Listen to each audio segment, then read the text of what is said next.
Houston Dash has named Fabrice Gautrat as their newest head coach. It's his first head coaching stint, but he's been in and around the league for several years. Most recently with North Carolina under Sean Nahas as a head coach. Sandra and I told you at the top of the show, we've been hanging out this week.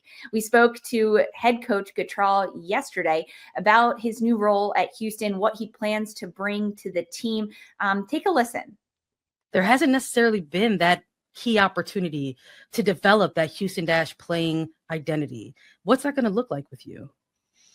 Yeah, great question, Sandra. I mentioned and I alluded to earlier, you need to have a clear identity in each moment of the game. And so if you want to just start within possession, I'm not a firm believer of just having the ball. I'm a firm believer in possessing to progress. And so for me, you've got some great players on our current team right now that can dribble penetrate really well. So how do you create moments where those players can kind of do their thing, whether it's them positionally, whether it's us getting the ball to them. But for me, that's going to be a big thing. How do you potentially attract opponents out of key spaces to kind of exploit that? So that'd be the first piece.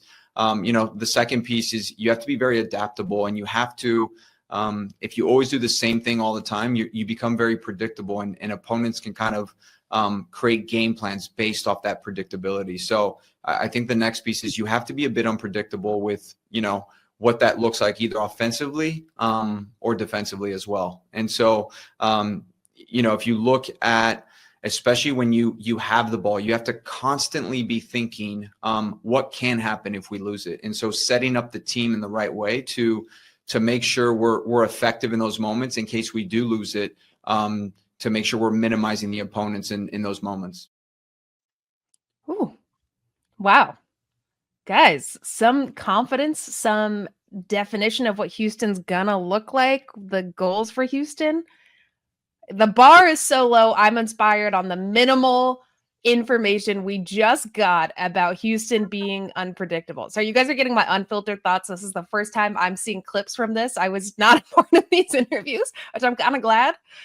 But the bar's so low, I'm hyped. Cool. We're going to see Houston be unpredictable. Hell yes. We have needed this from Houston for so long. And coming from a coach that was under Sean Nahas, who knows how to train hard, who knows how to create a defined style of play for a team, I think this is the reset that Houston needs. I have a lot more confidence now knowing that, hey, this is a coach that's familiar with the league. This is a coach that's getting the players that he wants to make this style of play.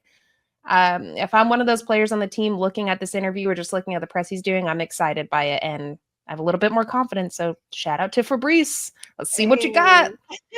You know what? I love that you said they'll be unpredictable, but now it's like intentionally unpredictable rather than just being the grand wild card that they've been in every aspect, front office, on field, off field, full on chaos.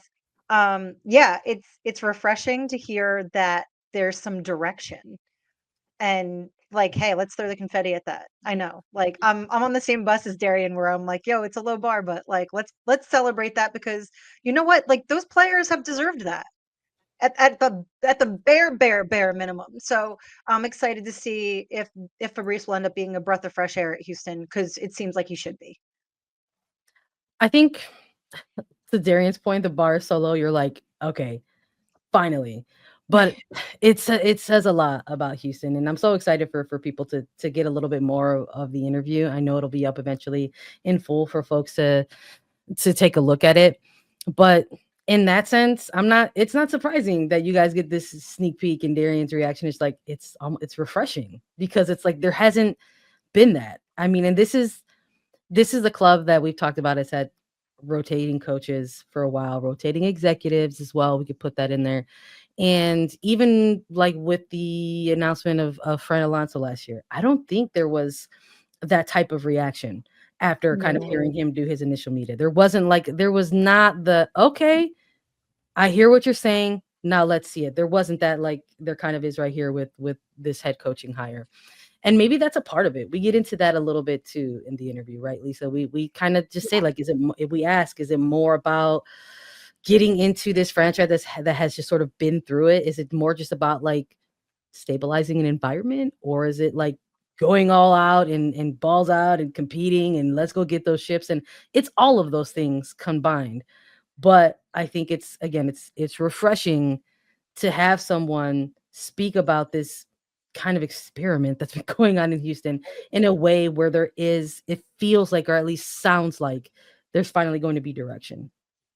I was actually pretty impressed with his confidence. As an assistant coach, you don't get to hear a lot from coaches in the league, and he knows it very, very well from his time spent as an assistant in and around the landscape, and understanding that, yes, NWSL can be a transitional league and you have to have a sense of athleticism as a player in order to compete, but he wants to control that with Houston, almost harness the athleticism and the transition that this league can have, doing a really good job on both sides of the ball, making sure that rest defense, when you are in possession of it, is ready to go. So if you lose it, you're in positions to win it back, to block holes, and to move again in transition.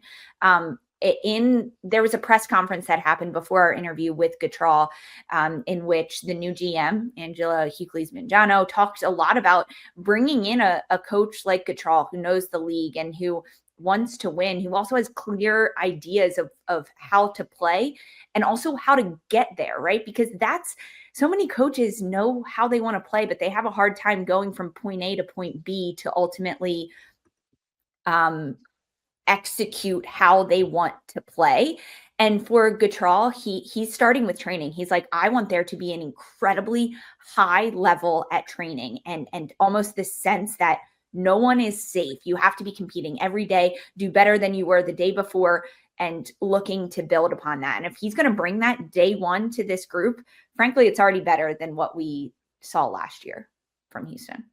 I have a lot of faith with a formerly assistant coach in the NWSL jumping to a head coach, because in my experience, especially professionally, the assistant coach does most of the grunt work with designing the drills, putting the head coach's vision into what a training session looks like. And they're the ones typically going around monitoring each group, each passing pattern, each setup, and helping players get up to tempo, get up to that level of intensity Lisa was talking about, and really setting the standard. So now getting to hire your own staff, stepping back as a head coach, and actually getting to implement the plan when you just come from the experience of knowing exactly what that takes as an assistant coach, I think should give the players a lot of confidence.